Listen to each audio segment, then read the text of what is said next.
hecho una pequeñita pausa para ver un poquito de agua. Bueno, hoy están guerreros, nuestros sabios, pero bueno, ya me da hasta miedo tocar los temas. Bueno, de lo que se trata, imagínense, está todo como muy convulso. Hemos pasado un año, ahora cumplimos un año con esto de la pandemia, el coronavirus. Estamos un poco cansados y es verdad, yo sí lo noto a mi alrededor, cierta crispación. Por eso en el Club de Sabios, bueno, aquí nosotros, pues dice, este programa no se hace responsable de las opiniones vertidas. Claro, tenemos que decirlo porque tenemos a Juan Lorenzo, a Blanca Navarro y a Teresa Piedrafita, que bueno, porque los tengo por videoconferencia. Y ya me he enterado yo que habéis hecho una quedada, ¿sí o no? Contando contigo, contigo. Yo iré. Pero lo que pasa que, claro, ¿cómo lo hacemos? Porque ya con esto de las restricciones, 4 en una mesa, no, sí, ¿no? 4 podemos. Sí, a Gabriel lo ponemos en otra mesa aparte. Al lado. Hombre, y a Rosa también puede ir. Hombre, ¿no? Claro, a Rosa también. Ya está, lo ponemos en una mesa. Oye, a 2 metros, que se puede hablar. Al lado, claro. Madre mía. Exactamente. Claro, con esto. Va a ser muy divertido. Seguramente sí. Bueno, estamos en la segunda parte, en la primera.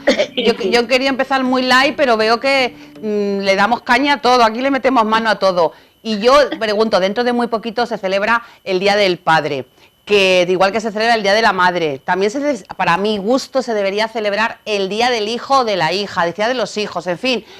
Y el del cuñado. Bueno, los cuñados. Los hijos y las hijas es a diario. Oye, ¿y por qué no se celebra el Día Mundial del Hombre? Lo mismo que se celebra el Día Mundial de la Mujer, el Día Mundial del Hombre, por ejemplo. Claro, también podría ser una buena iniciativa. Si es que los hombres tienen algo que reivindicar. Quizás muchos hombres cambiarían de manera de pensar y tratarían mejor a sus mujeres. Seguramente. Porque sí, las leyes van bien, pero ¿quién vigila que en una casa el marido pegue a la mujer o la maltrate? Nadie. O la mujer al marido, Juan. O la mujer al marido. O los hijos a los padres. Que conozco casos. O los nietos a los abuelos. Que conozco casos. Pues yo mira, también. Ahí lo que tenemos que tener es la comunidad, el barrio, la zona en la que vivimos, que somos vecinos, ayudar, cualquier cosa. Yo recuerdo antiguamente cuando en casa había no en mi casa, quiero decir que en una casa había una bronca, alguna cosa, los vecinos se callaban y miraban para otro lado. Ahora en cuanto escuchan algo raro llaman a la policía. Un poco conciencia social y ayudar. Pero bueno, vamos a hablar del Día del Padre, porque ya me queda... os veo muy guerreros. Hombre, el Día del Padre, bueno, y el Día de la Madre, sí, pero bueno, vamos a centrarnos en la figura del padre, porque yo pregunto, cuando en una familia no está la figura del padre, lo que se llama el padre ausente, las razones da lo mismo, que no esté en la pareja, da igual, padre ausente, no existe. ¿Ese niño puede crecer con toda bien o la figura del padre es fundamental en la vida de un niño? ¿Verás tú? Es fundamental. Yo creo que es fundamental. Otra cosa es que haya muerto o que lo que sea. Eso es distinto, pero la figura tiene que estar. Pero ¿y si no está, Teresa? Bueno, pero no esté físicamente no quiere decir que no haya existido o que no sepan quién es. Sí. Se soluciona el problema una semana contigo y otra conmigo. Eso, bueno... No lo sé. Como nunca me tocó, no lo sé. Claro, porque luego está, hombre, imaginar, a ver, condiciones normales, pues el padre ha fallecido, pues hombre, hay que sacar al niño adelante, pero una madre soltera, pues porque ella se quedó embarazada y ese señor en su momento no quiso saber nada, pues ese niño va a ser un niño incompleto porque no tenga... No, pero tiene un padre, no una madre. Mira. Mi padre murió cuando yo tenía 16 años, mi hermano Juan 14, mi hermana Pilar 5, mi hermano Miguel 3 y mi hermana Sara 11 meses. 11 meses, 3 años, 5 años, 14 años, 16 años. Yo es la que más he conocido a mi padre porque murió cuando yo tenía esos años. Pero mi hermana Sara tenía 11 meses, no lo recuerda más que las fotos. Pero mi hermana Sara tiene muy claro quién era su padre. Claro. ¿Por qué? Porque lo ha vivido en nuestros comentarios, en nuestros afectos, en nuestras recuerdos, nuestros recuerdos. Teresa, eso, para ella, aunque no lo conoció, porque ella ni mis 3 hermanos últimos lo conocieron apenas, 11 meses, 3 años, 5 años, muy difícil. Solamente lo conocimos mi hermano, el mayor, que es más joven que yo, y yo, porque teníamos 16 y 14 años. Pero no hay ninguna duda de que todavía hoy, mi padre hace 50 años que murió, todavía seguimos hablando de mi padre y mis hermanos como alguien, pues sabemos cómo era mi padre, que era un hombre muy trabajador, Teresa, muy callado. Eso no es un padre ausente, o sea, tu padre falleció, has puesto además un ejemplo muy claro en diferentes etapas de la vida del crecimiento de un niño, y bueno, es que yo pienso... Ausente porque no estaba, pero estaba Me refiero a ejercer de padre ausente. Yo, por ejemplo, bueno, pues yo tuve, en mi juventud, tuve un novio maravilloso, me quedé embarazada y mi novio se quitó del medio, pues porque a lo mejor porque pensaba que era muy joven para afrontarlo. El caso es que pues tuve que salir adelante y mi hijo, esa figura paterna no existe porque ese padre pues no quiso hacerse cargo. ¿Mi hijo es un niño incompleto? No, porque esa circunstancia la suplirás tú con alguna otra cosa. Pero es una lástima. Entenderá, y Cristina, y él la entenderá, es más, que valorará, porque ha sido capaz de seguir adelante. Cuando a lo mejor te hubiera sido más fácil otra solución. Exacto. Al revés, yo creo que para ti te tiene que valorar mucho más, pero es hijo de un señor que existe, que no es un, no sé...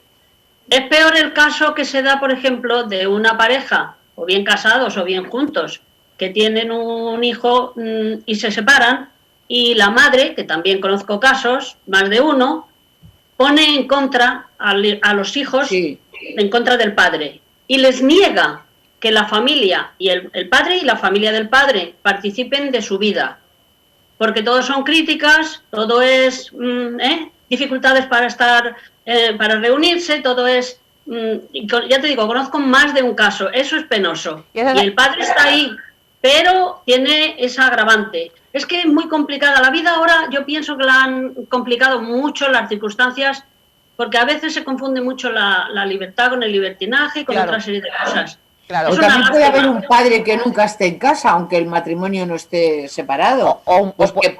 Bueno, también el trabajo. Antiguamente. O porque sea un bala, o porque, yo qué sé. Bueno, estamos hablando de más el trabajo que la familia. Estamos hablando de la figura del padre porque dentro de poco se va a celebrar el Día del Padre. Otro día hablaremos de la figura de la madre, sus pros y sus contras. Pero antiguamente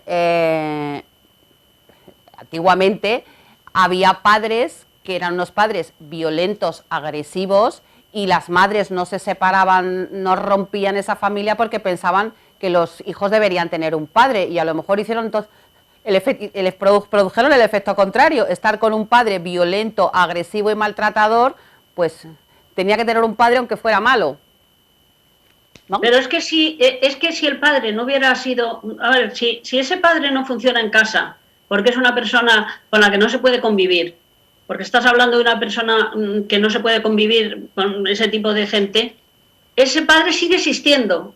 Lo que pasa es que estas cosas son muy complicadas, porque primero el padre, si se separan, tiene que seguir queriendo ser padre. A veces los padres se separan y se van y si te he visto no me acuerdo. Se dan muchos casos, son muchas facetas las que se pueden dar. O tienen hijos con otra pareja. Claro, es muy lioso esto. Pero vamos, el padre no deja de ser padre. Lo que no se puede es generalizar. Claro. No, en este caso no. Juan. Yo quiero dar mi opinión. Antiguamente la familia era patriarcal.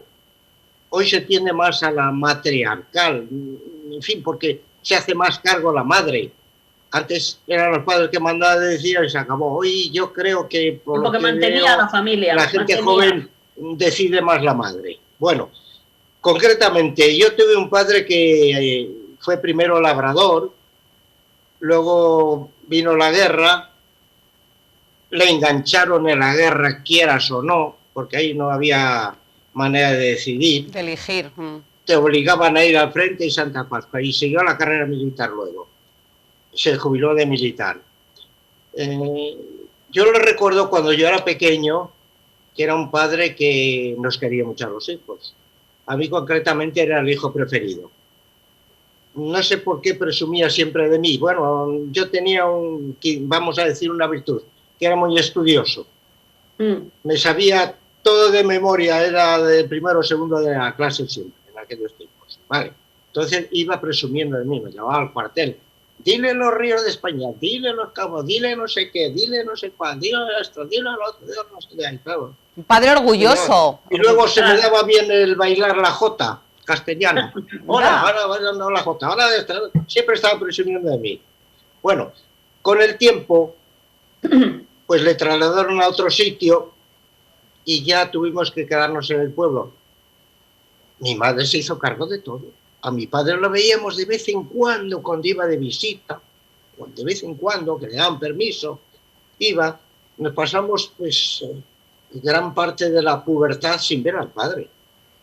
Luego a mí me mandaron a estudiar en un colegio interno, yo no, a mi padre y a mi madre poco contacto tuve con ellos. Claro. O sea, terminé de estudiar, me casé pronto, ejercí la carrera de la enseñanza. Fui destinada a otro sitio, a otra población distinta. Y ya la relación con tus padres... Poco contacto tuve, pero el recuerdo que tengo de mi padre es muy sano. Un buen padre en lo que pudo, un padre que quería a sus hijos, hizo lo que pudo por nosotros, por todos, hizo lo que pudo. Así que para mí reivindico el papel de mi padre. El papel, además, un padre cariñoso, amoroso... Y sobre todo esa sensación que a ti te queda de que tu padre estaba orgulloso de ti, que eso es algo, sí. Eso es algo, Juan, eso es tan importante, que tú sientas que tus padres se sienten orgullosos, sí. Por ser estudioso o por ser buena gente, ¿no? Eso es lo de menos. Sino también era buena persona, siempre. También buena persona. No debo decirlo. Bueno, me gustaría saber el recuerdo, la esencia que te ha dejado a ti, Blanca. Mira, yo según estaba oyendo a Juan, me estaba acordando, me han venido los recuerdos de mi infancia. Mi padre también le pasó lo mismo, era agricultor y cuando llegó, o sea, eran 5 hermanos y en la guerra murieron 3 que no se sabe ni dónde. Murió el padre de él, mi abuelo que no le conocí, y mi padre, los campos los dejaron, se tuvo que dedicar a otra cosa. Y entonces a lo que se dedicó se metió en la Compañía Hidroeléctrica Española, que trabajaba toda la familia de mi madre. Y mi padre era capataz de brigada de montaje de líneas un poco largo, de alta tensión. Entonces, sí, ¿sabes qué pasa? Que mi padre, las líneas empezaban porque fue en la zona de Levante. Era de Castellón de la Plana, hasta Murcia.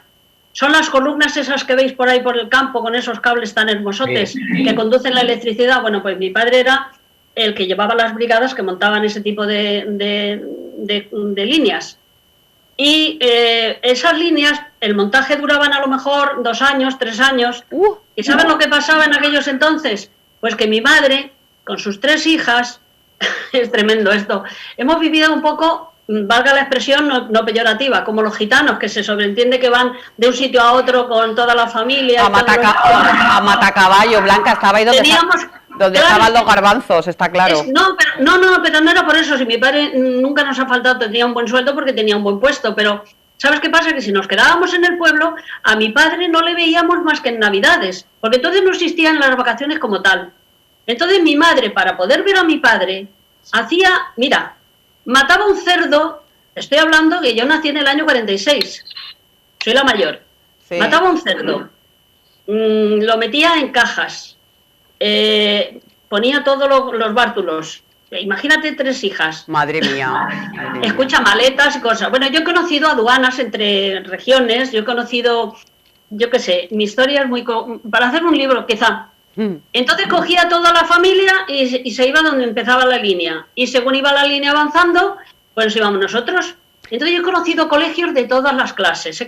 Mira, el colegio más curioso en el que yo he dado clase ha sido en una cuadra.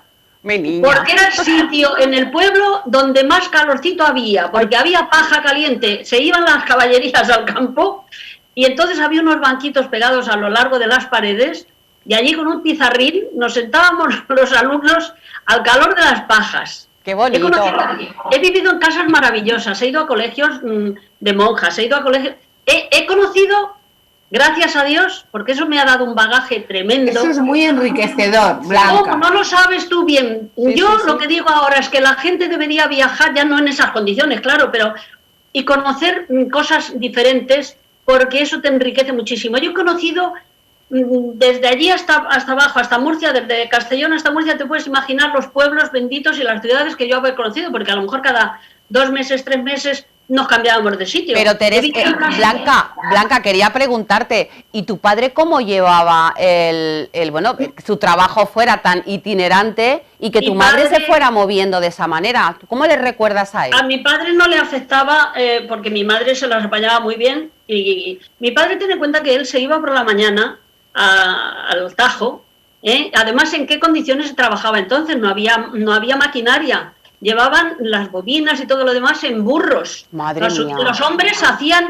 los agujeros donde tenían que ir los pies de las columnas, los hacían a machamartillo, o sea, con un pico y una pala. Madre mía. Se trabajaba en esas condiciones. Mi padre era el hombre más bueno que te puedas imaginar, tanto que rayaba casi en la tontería, como yo digo, porque todo el mundo quería ir con él, porque cuando íbamos en el pueblo que fuera, cuando terminaba la labor del día, pues los que no iban con las mujeres porque ganaban un sueldo más pequeño y necesitaban mandarlo al pueblo, entonces se venían a casa. ¿Y sabes lo que pasaba con ese cerdo que llevaba mi madre y con todas las cosas que llevaba? Pues que se lo comían los que iban a casa. Claro. Entonces la idea, y luego dices otra cosa, Juan, que a mí me ha emocionado un poco por recordar, como yo era la mayor y a mí me ha gustado muchísimo cantar y he sido muy espabilada, y además muy buena estudiante. Mi padre también presumía mucho de mí, cosa que al final le ha producido un poquito de envidia a mis hermanas. Bueno. Y cada vez que nos juntábamos en cualquier sitio, niña, canta. Yo cantaba mucho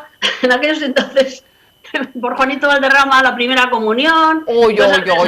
No me digas eso, Blanca, que cualquier día hacemos aquí un especial, ¿eh? Sí, yo tengo muchas vivencias y tengo muchas facetas también. Bueno, muy bien. Soy aprendiz de mucho, oficial de nada, pero... O sea que tu padre, tú también tienes esa sensación de que tu padre se sentía orgulloso de ti. Yo he tenido un recuerdo muy grato de mi padre. Creo que mi padre me quería mucho y me valoraba mucho.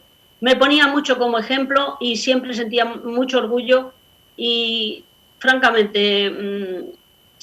yo quería mucho a mi padre. Bueno, pues eso y le echo de menos. Claro que sí, es un recuerdo precioso. Teresa, tú ya antes nos has contado que sois un montón de hermanas y tú también eres la mayor. Qué curioso que sois los mayores de los hermanos, los tres.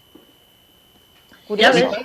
Mi padre emigró a Francia, estuvo 15 años en Francia, y también es una historia parecida, bueno, de movernos, de mi padre, de esperarlo, bueno, porque aquí en los años 50 no había mucho trabajo y bueno, pues aprendió un idioma, se formó también. Mi padre era experto en cultivos, y experto porque sabía mucho, no es porque hubiese estudiado una carrera, pero sino era muy trabajador y era muy listo, y entonces se colocó en unos invernaderos, por supuesto con sus seguros y sus cosas. De hecho, mi madre, que murió el año pasado, hasta que murió, ha tenido una paga del gobierno francés por los años que mi padre trabajó allí, y sabía mucho de frutas tropicales, que aquí no había todavía invernaderos en los años 50, y en Francia ya había. Yo recuerdo a mi padre traer piñas y la ponían en la mesa del pueblo y venía todo el pueblo a verla. Como una novedad, como una novedad. Cosas de esas, y traía café y traía angorina para hacernos chaquetas. Entonces, claro, es la España de la inmediata posguerra, que era una España dura y que los hombres tenían que trabajar y las mujeres hacerse cargo de la casa y de los hijos. O sea, era un trabajo repartido y yo creo que no sé, eso ha hecho que esa generación haya sido una generación dura y una generación que ha podido con todo y que nos ha llevado al bienestar que hoy tenemos, porque eso debemos mucho a esa generación de la inmediata posguerra. Los otros, la guerra no se puede decir muchas cosas, porque claro, fue una cosa terrible entre hermanos, pero en la posguerra, pues la gente de un lado, de otro, del que fuera, se tuvo que buscar la vida. Y ya te digo, mi padre trabajó en unos invernaderos al lado de París y trabajó muchos años, y nosotros veíamos a mi padre pues en las comuniones que venía, en en el verano, que venía 2 meses para hacerse cargo de lo que había en el pueblo, de la tierra y tal, y luego en Navidad que venía 15 días y nada más. Y Teresa, ¿a ti en qué consideras tú? Resulta que ya se viene aquí porque de lo que él se había hecho experto, de tantos años trabajando allí, que empezaban aquí los invernaderos y las cosas, pues se murió con 48 años. Uy, qué joven, muy joven, muy joven. Pero Teresa, ¿tú qué consideras que te ha marcado a ti tu padre?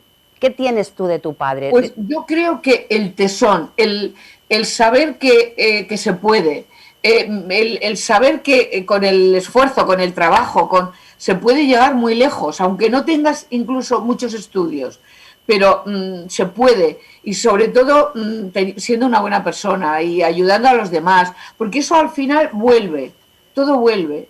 No sé, yo creo que a mí me dicen que soy cabezona porque soy aragonesa, ya sabéis que tenemos fama de cabezotas.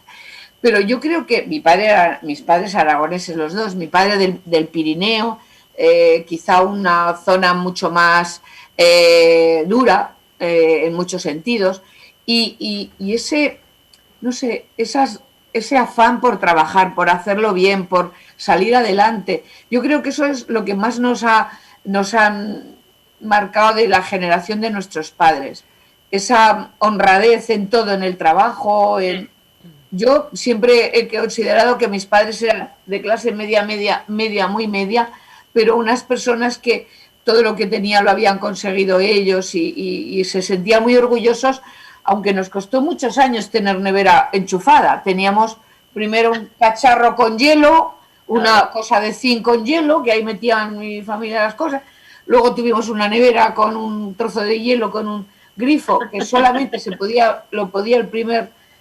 la primer vaso de agua era el más frío, porque era el que estaba encima del De todas formas, el agua era siempre para mi padre. Yo tengo que decir, vosotros, los tres, Juan, Blanca y Teresa, los tres ya estáis jubilados, estáis en la edad de la jubilación. Y vosotros habéis vivido vuestra época, ¿no? Cuando os habéis casado, con los 30, habéis vivido una época muy buena, que en la década de los 60, cuando España empezó de alguna forma a despegar, los años 70, 80, perfecto, pero claro. No, a partir del año 60. Sí, pero la generación de vuestros padres fue una generación muy dura. Mi padre fue a la guerra con 16 años. Sí. Mi padre nació en el año 20 y mi padre fue con 16 años cuando empezó la guerra, pues era la generación del biberón, que fueron los chicos que fueron a la guerra con 16 años. Por eso digo que qué valor tiene el padre de Juan, el padre de Blanca y el padre de Teresa, pues que aun a pesar de haber vivido una época tan dura, tan difícil de la guerra o posguerra, y ese sufrimiento y esa dureza en el trabajo con las manos, ¿no? Hacerlos, como decía, con pico y pala, ¿no? O viajar al extranjero. Aparte de todo eso, haber sido buen padre, sí. Eso tiene mucho mérito, ¿eh? Que hoy en día... Todas las semanas nos mandaba cuentas desde Francia, todas las semanas escribía a casa a mi madre, y una carta para mi madre y otra carta para mi hermano y para mí, porque los otros fueron naciendo, cada vez que venía pues era un hijo, por supuesto. 2 que no llegaron a nada, pero hubiésemos sido 7. Entonces nos ponía cuentas y las teníamos que hacer y mandárselas hechas, o sea, esas ganas de participar. Eso es impagable. Y querer que los hijos fueran algo importante, que vivieran mejor, que fueran los mejores, todo lo posible para mejorar, ¿no? Claro. Y había una cosa, había un lema que era muy bonito: pobres pero honrados. Sí, señor. Bueno, pobres pero honrados. Sí, a ver ahora qué lemas hay que les puedas transmitir a la juventud. Bueno, vosotros, cuando hablemos del Día de la Madre, porque Juan, tú no has sido padre, pero sí has criado hijos, ¿no? Sí has tenido a tu alrededor niños, ¿no? Bueno, yo no soy abuelo. ¿No eres abuelo? Sí.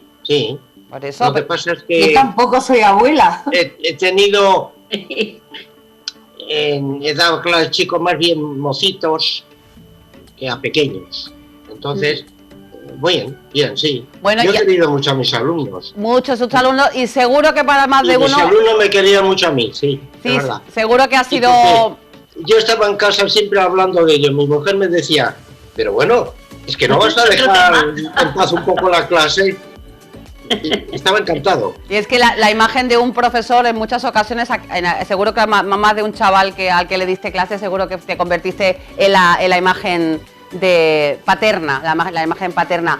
Pues se nos ha acabado el tiempo. En la primera parte ha sido muy convulsa y en esta ha sido muy bonita y muy emocionante. Claro, para compensar. Claro, bueno, ya no he querido esta semana hablar de pandemia porque digo, ya sí me meto y les digo que nos cierran Semana Santa, pero que pueden venir los extranjeros, pero nosotros no podemos salir, digo, me la van a... Esto es horrible. Lo sé, me la vais a liar parda, pero bueno... Espera, que os cuento una cosa rapidísima. Venga, cuéntame. Iba a comprar a Mercadona y he salido y había unos chicos ahí en las escaleras y me dicen, oye, estamos de turistas, ¿nos podías dar algo? Y le digo, ¿y cómo habéis llegado hasta aquí? ¿Y cómo habéis llegado si yo no puedo ir a Zaragoza?